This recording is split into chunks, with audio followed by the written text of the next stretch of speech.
Creo que algunos datos les pueden ser útiles para las nuevas leyes que entiendo van a entrar en vigencia en materia de contratación pública aquí en este país. Primero, les voy a platicar brevemente la historia, y esta historia tiene dos temas centrales. Uno, la definición que la Corte Mexicana ha dado sobre si la rescisión de un contrato es litigable o es de jurisdicción del derecho público o del derecho privado. Y dos, la justificación de la causa de fuerza mayor derivada de la falta de fabricación de los microchips. La historia empieza así. Año 2020, la empresa productiva del Estado, que para los que no son mexicanos, Comisión Federal de Electricidad es la empresa que produce energía y distribuye energía en todo México. Presenta una licitación, publica una licitación pública bajo tratados, es decir, bajo el auspicio de los tratados internacionales que México tiene, como el que tiene con Chile, como el que tiene con el TME, con Estados Unidos y Canadá, con Japón y con la Unión Europea. ¿Para qué? Para adquirir tres productos, que es switch, ruteadores y red inalámbrica para todas las instalaciones de CFE en el país. Entonces ustedes se imaginarán que estamos hablando de un país que tiene más de 120 millones de habitantes, estamos hablando de una licitación económicamente muy grande de millones de dólares. Y que a su vez se distribuye en 17 partidas. 17 partidas es esa licitación, tuvo 17 asignaciones por región, los cuales a mí me tocó conocer como litigante, defender 10 de esos 17 y otros 7 a otras. ¿Y por qué hago esta apreciación? Porque al final van a encontrar que todo confluye. Entonces hay 7 que se van por otro litigio y 10 que se van en 10 juicios por este litigio. ¿Por qué fue el litigio? Miren, esto está muy interesante, porque las bases de licitación bajo tratados decían que se tenía que presentar una carta del fabricante, quien hace el producto, para que el proveedor que lo compra al fabricante lo presente a la productiva del Estado. Y tenían 30 días de plazo para entregar. Entonces pareciera todo muy sencillo, ¿no? Voy, compro 50,000 ruteadores y se los entrego, se acabó. No hay problema. Pues resulta que no fue tan fácil. ¿Por qué? Porque cuando va el proveedor a comprar el producto, el mismo fabricante que le había dicho, sí, yo los fabrico, le dice, ¿qué crees? No los tengo en inventario porque no los estoy produciendo. ¿Y por qué no los estoy produciendo? Porque ha habido problemas graves en el mercado, sin especificar cuáles, en tiempos de pandemia, los cuales me han llevado a que no los produzca. Regresa el proveedor con la empresa productiva del Estado y le dice, mira, tengo una carta del fabricante, así es que te pido, una, que me des prórroga, y dos, que me permitas la sustitución del bien mediante el mecanismo de sustitución de bienes, que lo prevé la ley mexicana. Entonces le dice a la productiva del Estado, está bien, nada más que tienes que pasar por 3 dictámenes: dictamen técnico, dictamen de conveniencia económica y dictamen jurídico. Dictamen técnico se resuelve, vamos a sustituir este bien por un bien, no voy a decir la marca para que no parezca esto promoción, pero por un bien que fabrica una empresa china.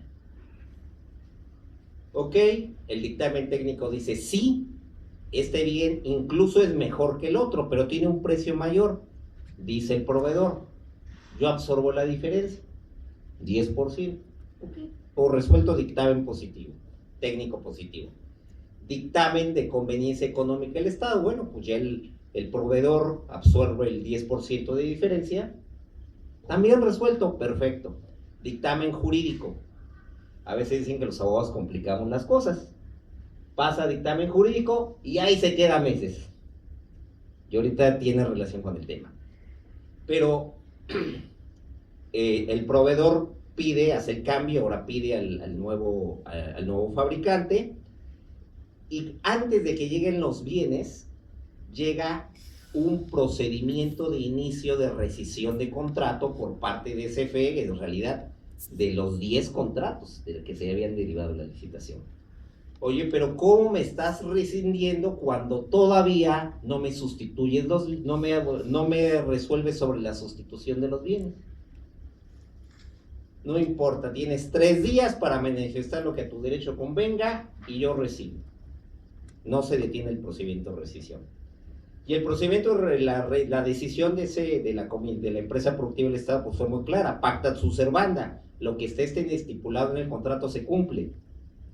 Yo te di 30 días para que trajeras estos 5,000 ruteadores, no los trajiste, te rescindo. Se acabó. Oye, pero te estoy demostrando que el fabricante no los está produciendo, no hay objeción, debes de cumplir en los términos del contrato, pacta sunt servanda, un principio de derecho mercantil. ¿Se acabó? Te rescindo el contrato, y el efecto de la rescisión del contrato es, evidentemente, el contrato queda sin efectos, el contrato público ya no se puede cumplir. Segundo, tú tienes que pagar la penalización que corresponde a una fianza de cumplimiento del 20% del valor del contrato, y aparte se te inhabilita para no participar en ninguna licitación con la empresa productiva del Estado. Es decir, hay una sanción inhabilitatoria. Oye, ¿y qué pasó respecto a la sustitución de bienes? Después de que rescindieron, le notifican: no procede. El abogado de la productiva dice: no procede la sustitución de bienes porque los bienes que tú quisiste, que tú propusiste, no corresponden a un país con el que México tenga tratado de libre comercio. Por lo tanto, no procede. Así es que venga para acá. Tu empresa, proveedor, que no cumpliste, págame el 20%. No les traduzco lo que eso significaba en dinero, ¿no? Una empresa del 20% de esas cantidades, pues es la quiebra de cualquier empresa, porque además no obtuvo un solo peso. Viene el procedimiento de impugnación. Esa resolución de rescisión se impugna ante el Tribunal de Justicia Administrativa. Sé que ustedes en pronto van a tener una ampliación de jurisdicción de su Tribunal de Contratación Pública, que al final el Tribunal de Justicia Administrativa tiene dentro de su competencia la contratación pública. Se impugna ante el Tribunal de Justicia Administrativa, se admiten las demandas, y al contestar la demanda, la empresa productiva del Estado dice: no, tú no eres competente, porque el artículo 82 y 89 de Comisión Federal de Electricidad dice que no es un acto, la rescisión no es un acto administrativo, sino mercantil. Y te voy a explicar por qué. Dice: porque de la inicio del procedimiento, la convocatoria de licitación pública, hasta la adjudicación, se rige bajo las reglas del derecho administrativo. Y de la firma del contrato a la ejecución del contrato, se rige por las normas del derecho mercantil. Entonces estamos ante una rescisión de carácter mercantil y no una rescisión de carácter administrativo. Y ustedes dirán: bueno, pues esto es absolutamente intrascendente, pues se va a lo mercantil y se resuelve, ¿no? Pues no es tan fácil, porque hace un momento mencionaba yo cuáles eran los efectos de la rescisión. Primer efecto de la rescisión es que el contrato queda sin efectos. Segundo efecto de la rescisión, que se te impone una inhabilitación pública.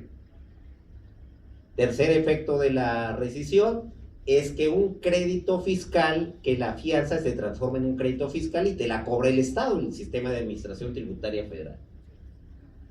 Entonces pareciera que hay un efecto fiscal, hay un efecto sancionador, que evidentemente son del derecho administrativo, porque un juez mercantil no tiene, o un juez civil, no tienen facultades para revocar una inhabilitación estatal. O quizás ustedes me digan lo contrario, pero la lógica nos dice que si se sanciona a un servidor público o a una empresa con una sanción administrativa, pues se va a ir a defender a un tribunal administrativo, no a un tribunal del fuero común como si fuera otro particular.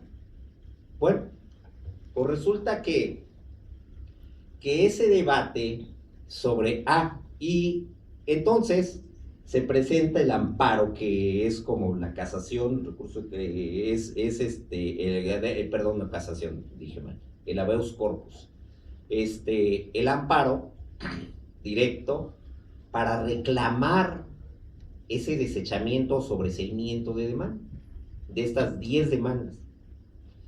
Y se van ganando bajo el siguiente argumento. Primero, me faltó especificar, sí había fundamento, la Ley Orgánica del Tribunal Federal de Justicia Administrativa sí dice, en su artículo 3, que sí es competente el tribunal para la interpretación y cumplimiento de contratos públicos de empresas productivas del Estado. Pero también hay evidentemente estamos ante una antinomia jurídica. La empresa productiva del Estado, su ley también dice que es del orden mercantil. ¿Qué resuelven los tribunales mexicanos ya a los 10 amparos que ya se resolvieron todos? Hace 3 días fue el último, entonces ya podemos verlo como contarlo en pasado. 1. Sí es de competencia administrativa porque es un acto de autoridad resuelto bajo una cláusula o acción exorbitante. Es decir, donde una acción en la que no se acudió a un juez para pedir la rescisión, sino unilateralmente el ente público, el Estado, la aplicó. Segunda, que la acción unilateral de rescisión lleva a la relación jurídica entre las partes a que no sea de coordinación, sino de supra a subordinación. Lo que implica que el derecho mercantil, el derecho civil, el derecho común, se desarrolla mediante la coordinación de las partes, no mediante la imposición de una facultad imperium de supra-subordinación, que eso implica que es una relación del Estado. Es decir, que es un acto del Estado y una relación entre gobernante y gobernado. Es donde hay un sujeto activo y hay un sujeto pasivo, uno es el Estado y otro es el particular. Por lo tanto, estamos ante una jurisdicción, debería resolverse la controversia mediante una jurisdicción administrativa.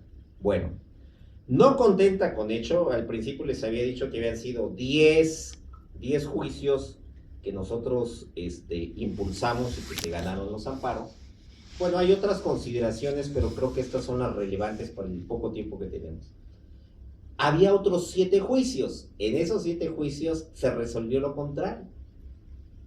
Se resolvió que sí era civil y mercantil. Claro, esos no los litigamos nosotros, fueron litigados en otro circuito. En México está dividido el Poder Judicial por circuitos. Estoy hablando que eso se litigó en el primer circuito, Ciudad de México, y los otros se litigaron en el cuarto circuito, Guadalajara, que es la ciudad. Y los tribunales colegiados de Guadalajara resolvieron lo contrario y dijeron sí es mercantil. Bueno, pues el asunto se llevó a la corte. La empresa productiva del Estado denunció contradicción de criterios entre la Suprema Corte de Justicia de la Nación en la contradicción de criterios 234-2023 que se acaba de resolver hace 3 semanas. Es un asunto muy fresco. Y la Corte dice, no hay contradicción de criterios, por lo tanto subsisten los 2 criterios. ¿Por qué? Primero, porque sí se expresa y se demuestra en los amparos de los 10 que nos tocó patrocinar, que sí existe un acto administrativo. Y tan existe un acto administrativo que no se puede violentar el principio de no división de la continencia de la causa. Porque si se violentara la causa, y aquí creo que puede ser de utilidad para este país, ahora que escucho que va a entrar nueva jurisdicción para ejecutar contratos en en su tribunal. Al dividir el principio al no cumplir con el principio de división de contingencia de causa, lo que iba a provocar es que, a ver, los efectos de ejecución de la fianza lo tendrías que llevar a través del sistema de administración tributaria de la autoridad fiscal, lo tendrías que llevar en el área administrativa. El efecto, perdón, y el efecto de inhabilitación que te sanciona para prohibirte venderle al Estado también es administrativo. Pero la rescisión desde el juicio del tribunal no es administrativo, entonces iba a provocar que la mitad del juicio se litigara en tribunales civiles y la mitad del juicio en tribunales administrativos. Lo cual es jurídicamente absurdo. Entonces la Corte dice, sí, ¿cuál es la diferencia entre el litigio A, que son los 10 a los que estoy refiriendo, y el litigio B, que son los 7? La diferencia es qué fue lo que se impugnó como A. En uno se impugna la rescisión, en los dos se impugnan la rescisión, pero en los otros no se impugna ni la ejecución, ni la ejecución de la fianza, ni tampoco se impugna la inhabilitación, muchas gracias, y tampoco se impugna el finiquito, que el finiquito viene a ser, de todo contrato público, el elemento que establece los haberes y deberes, y en otras palabras, la cuenta de lo que debes. Como cuando vas aquí a la tienda de París y te dicen, ok, agarró usted 15 camisas, véngase, aquí está su ticket. Bueno, pues lo mismo, ese es el finiquito. Y los demás no lo impugnan. Entonces, la diferencia fue especificar cuáles son los actos administrativos y por qué son actos administrativos contra una argumentación que solo planteó la existencia de una rescisión sin justificar que esa rescisión fue con calidad de imperio, es decir, con el poder del Estado en una relación de supra-subordinación. Entonces, por eso subsisten los dos criterios y dice la Corte, tú impugnaste esto, tienes razón, tú impugnaste esto, también tienes razón, nada más que como perdiste, te sujetas a lo establecido en tu propia sentencia de amparo, en tu ejecutoria. Y tú también, porque en México los amparos no tienen carácter general, tendrías que ganar, como nosotros, 10 amparos para poder tener la completitud de justicia. Si hubiéramos perdido uno, pues no tenemos la completitud de justicia. Ok, bueno, pero ahí empieza, para esto les platico una historia de 20 al 2004 años, y apenas empieza el juicio. De esos juicios se ha resuelto solamente uno en el fondo, y la resolución también es muy interesante, y con esto voy a dar la segunda parte, y entro al tema. Lo de antes fue el preámbulo para aquellos que nos gusta el derecho administrativo, y para decirles que es muy importante no dividir la continencia de la causa, porque ahorita no les platiqué, pero por supuesto que la intentamos también en la mercantil, y el juez mercantil decía, oye, pero ¿qué es eso? O sea, yo no puedo resolver sobre una inhabilitación. La materia mercantil o civil no me permite revocar inhabilitaciones, no me permite revocar créditos fiscales, por eso hay un tribunal administrativo. Claro, los tribunales que desecharon la demanda, pues no opinaban eso, opinaban que sí.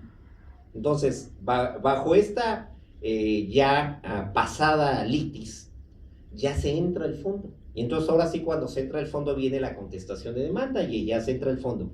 Y en la contestación de demanda dice la empresa productiva el Estado, porque nosotros ofrecemos el estudio, las fases de la licitación pública, que esto es una clasificación de un servidor, no viene así en la ley y no viene así en doctrina alguna, pero las fases de la contratación pública para nosotros son la planeación, el procedimiento de asignación, de licitación o de adjudicación del contrato, fase 2, fase 3, la ejecución del contrato, y fase 4, la fiscalización del contrato, que es como podremos agrupar todo lo que la ley dice y todo lo que la doctrina dice.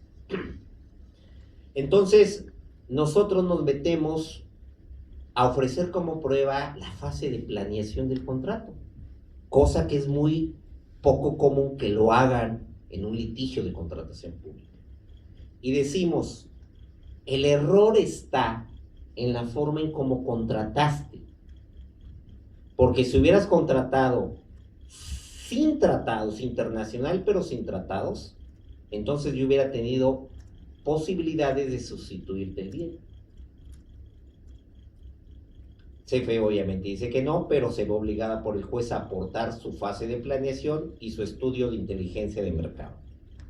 Estudio de inteligencia de mercado que fue en carácter reservado y que nos negaban a observar, conocerlo, hasta que en ejercicio pleno del derecho a la contradicción nos tuvieron que otorgar el conocimiento del estudio de inteligencia de mercado. Y vaya sorpresa, porque además lo aportamos como prueba superveniente. El estudio de inteligencia de mercado, que fue en la fase de planeación, recomendaba lo contrario de lo que hicieron. Decía, mira, tenemos una crisis de los microchips, de producción de microchips, crisis que es mundial. No sé si les haya afectado a ustedes acá, pero yo creo que sí, porque no había microchips, no solamente para la industria de los automóviles, sino para todas las demás tecnologías que utilizan microchips, entre ellos los que eran materia de la litis, los ruteadores, los switch y la red inalámbrica. ¿Qué sucedió? Pues algo sencillo, lo explicaba el estudio de inteligencia de mercado. Primero, ante el COVID, no van en la primera fase de COVID, los empleados de las fábricas de microchips no van a trabajar y eso genera un retraso. No van a trabajar porque no pueden tener contacto hasta que sea el periodo de la vacuna y por lo menos en México eso fue más de año y medio. Segundo, después de eso estalla la guerra entre Rusia y Ucrania y obliga a que los pocos países que traían microchips, los que pertenecen a la OTAN, se los den a Ucrania para armas. Y los que pertenecen al otro grupo no alineado, se los den a Rusia para armas. Entonces, lo poco que había en el stand, en el mercado, pues se usa para la guerra. Okay. Tercer causa. Dice, hubo un incendio en una fábrica noruega de microchips, por lo cual la fábrica quedó sin posibilidad. Reduce. Tercero, hubo escasez de agua en Taiwán, el principal productor de microchips en el mundo. Se acaba. Tampoco. Cuarto, Japón sí produce microchips, pero solo para su mercado interno. Y lo poco que llega a vender es a precios exorbitantes fuera de mercado. Sexto, Estados Unidos tuvo un problema de heladas y congelación. Entre ellas, el agua que utilizan para la producción de microchips se congeló y les produjo un retraso de 3 meses en la producción de microchips, lo que implica que solamente Estados Unidos tiene para su mercado interno, no para mercado externo. En conclusión, el único país en el mundo que sí tiene microchips es China. Oye, ¿qué relación tiene con la historia que les había platicado al principio? Bueno, pues, ¿qué se planteó en la sustitución de mercado? Cambiar el producto por un producto chino. ¿Y qué dijo la empresa productiva del Estado? No es posible porque no es legal. Entonces, la primera reflexión de esta ponencia, quizás cuando construimos las normas, las bases para la redacción de una convocatoria de licitación pública, al crear una norma jurídica individualizada, nosotros mismos nos estamos poniendo el pie.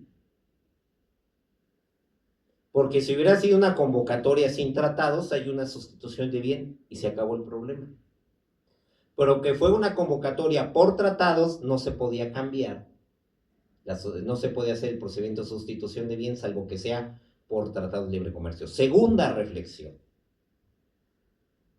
Si ya sabía la empresa productiva del Estado, ese el ente público convocante, contratante, que no había producto, ¿por qué forzó a que fuera una compra bajo tratados de libre comercio? Yo todavía no encuentro lógica jurídica, ¿no? Evidentemente, como litigantes, lo que planteamos es desvío de poder. Le dijimos al juez, oye, juez, magistrado administrativo, es que esto hay una hipótesis jurídica de desvío de poder. Lo único que hicieron los señores es, sabiendo que yo no iba a conseguir el producto porque no había microchips, es que en 30 días, ellos se cobraran ilegalmente ellos abusaran cobrando la fianza y se enriquecieran 20%. Porque es la única que entiendo que si sabían que no había microchips, si sabían que no se podía cumplir, lo hubieran convocado. Eso es lo formalmente jurídico. Cuando hemos tenido diálogo, intentos de conciliación con ellos, la sorpresa fue otra. Ni siquiera ellos lo sabían. Porque espero que no sea el caso de otras naciones, pero en este caso concreto, los servidores públicos de la empresa productiva del Estado recibieron su informe de estudio de mercado y lo anexaron lo anexaron al expediente. Nunca lo analizaron. Nunca se dieron cuenta que lo que estaban pidiendo era imposible de cumplir y que su propia área de inteligencia de mercado les avisó. Convoca bajo un esquema que permita la participación de productos chinos porque es el único que tiene microchip en este momento. Y evidentemente se cumplieron también esta sentencia del juicio que les platico, se gana porque se justifica la existencia de una causa de fuerza mayor. Causa de fuerza mayor que cumple los siguientes requisitos, y con esto concluyo. Primero, que se demuestre que el particular o el proveedor no tenía ninguna culpa. Dos, que se demuestre la existencia de la causa de fuerza mayor, que se demuestra con el propio estudio de inteligencia de mercado que la propia CFE generó. Y tres, que se demuestre que el problema lo rebasa. Y el problema lo rebasa porque simplemente no se está produciendo el producto, no hay microchips, el elemento básico para construir los ruteadores, la red inalámbrica. Y último punto, que se hizo lo necesario para resolver el problema que fue el planteamiento de la sustitución de estudio de mercado. Y de esta forma se resuelve anular la resolución de rescisión de contrato que había sancionado con inhabilitación, con el pago de ejecuciones de fianzas de cumplimiento por el 20% del total del contrato y con la rescisión del contrato.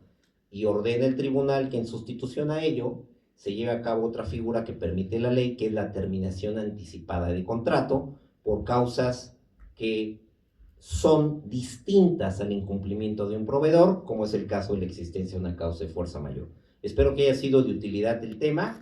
Si a alguien le interesa, con todo gusto comparto sentencias en su versión pública. A mí me parece que este tema puede llegar a ser de trascendencia para todo Iberoamérica, porque implica varios principios. El principio de no división de contingencia de la causa, el principio de tutela judicial efectiva para resolver el fondo del asunto, y el principio de causa de fuerza mayor, y el último, la correcta planeación de una licitación pública para que no tengan errores como estos.